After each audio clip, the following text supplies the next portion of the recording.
I picked up this Garmin 130 for next to nothing because it's broken. Let me show you what's wrong with it. The screen is either black or you get these strange gray patterns every time I press a button. I think all that's wrong with it is the screen has gone bad, but honestly, I have no idea if this thing's even alive. But I'm gonna try to bring it back to life. Even though tiny screen repairs are definitely not my specialty. Get something underneath here now. Oh crap, I just heard something crack. Here's a screen from a 520 that I cracked. See what I mean? I learned a lot fixing the other screens, and I'm going to use a couple of the tricks to repair the 130. I hope this video doesn't turn out to be another disaster. Here we go. So I'll move this stuff out of the way. So what I'm going to have to do here is get the screen off. What I'm going to do first is just shut it off.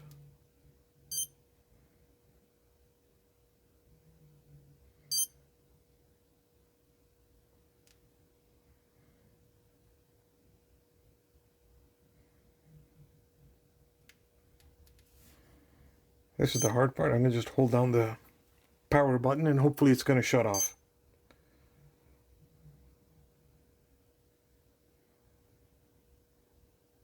There we go. It is now off. I'm going to heat it up first. I got a heat gun here.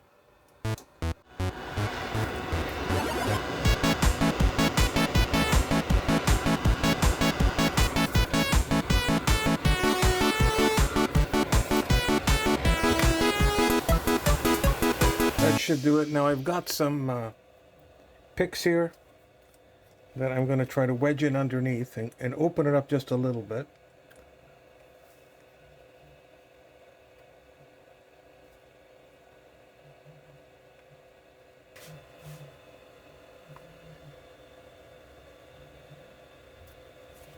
Now the thing is, I don't want the thing to slip and scratch the screen, which it is not doing. And okay, I got a little bit of it open. I actually got two picks there.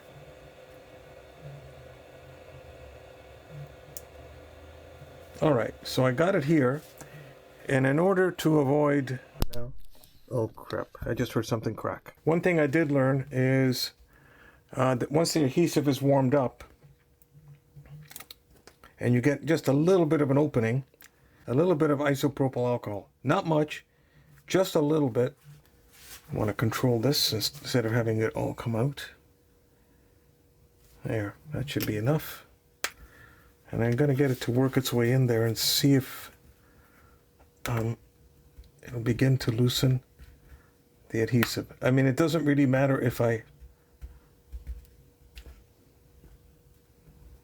break the screen, because the screen may or may not be gone, actually.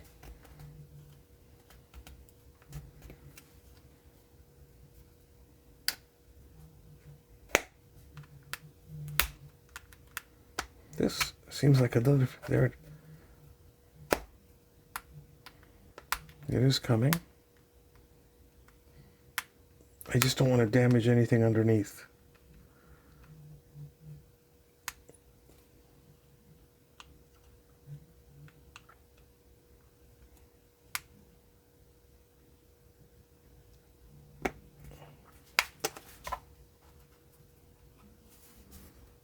Okay, very careful. Now it gets stuck, and when it gets stuck, I'm just going to apply a little more isopropyl and have it loosen up the adhesive.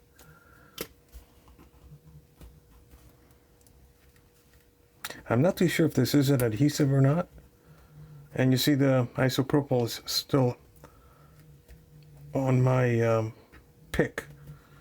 And as it's going around, boy, this is going to be one of the easier ones I've ever done. And I'm just going to see if it'll come up.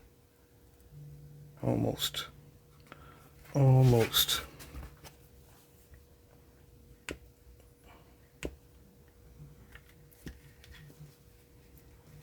Okay, I'm going to need a little more. And just give it a shot.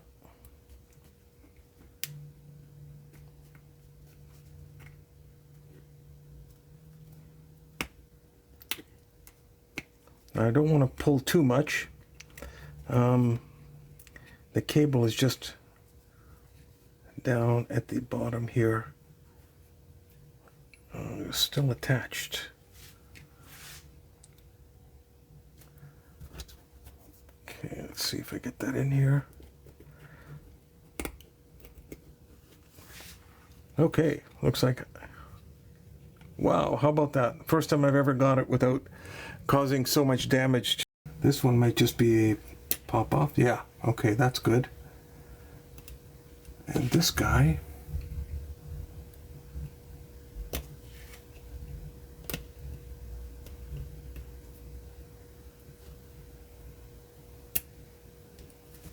and that should pull out.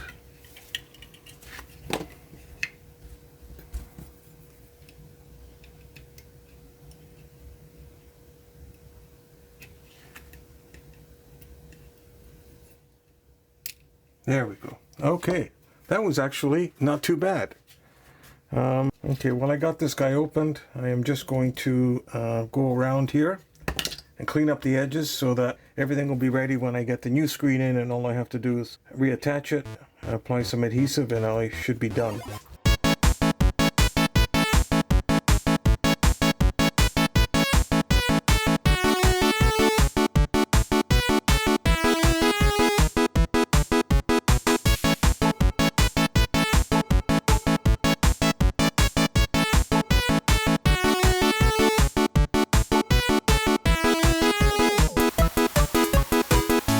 So what I'm going to do is just going to order up myself a new screen, and when I get the screen, we'll be back.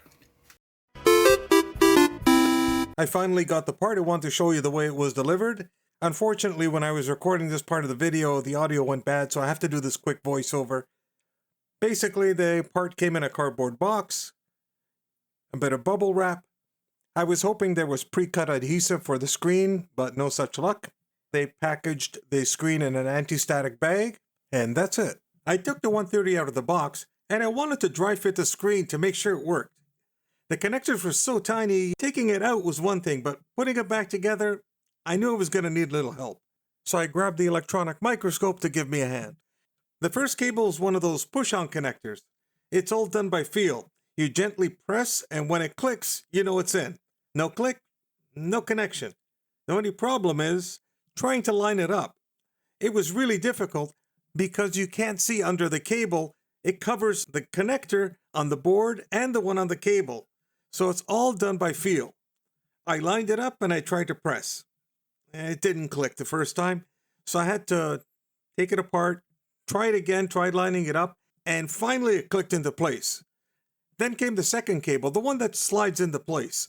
There was no way for me to get my fingers in there, so I broke out the tweezers and I guided the cable forward until it finally seated. I had to try it a few times.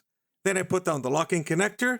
Once I got that out of the way, it was time to turn on the 130 and find out if it was just a bad screen or the 130 had other things wrong with it.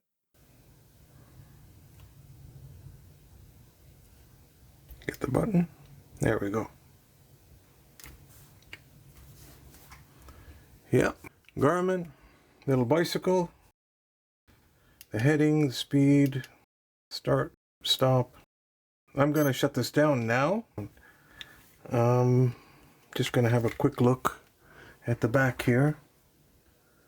And that looks very, very clean, which is good. I got some isopropyl alcohol on that. So I'm just going to go around here and make sure there's nothing on here that is left over from what I pulled off initially. Make sure that's nice and clean. Okay, that's all prepped, and now time for a little bit of adhesive. And this is kind of tedious, so enjoy the music.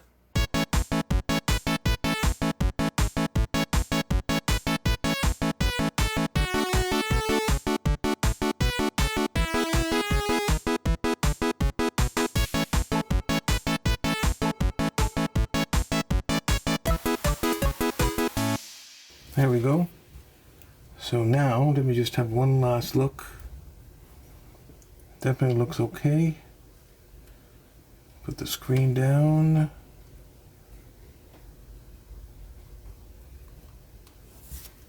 All right.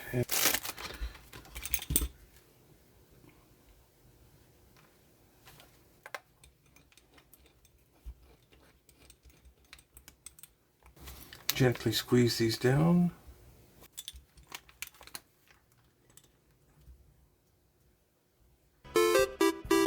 Okay, it is more than 24 hours later, and I'm hoping that everything should be okay now.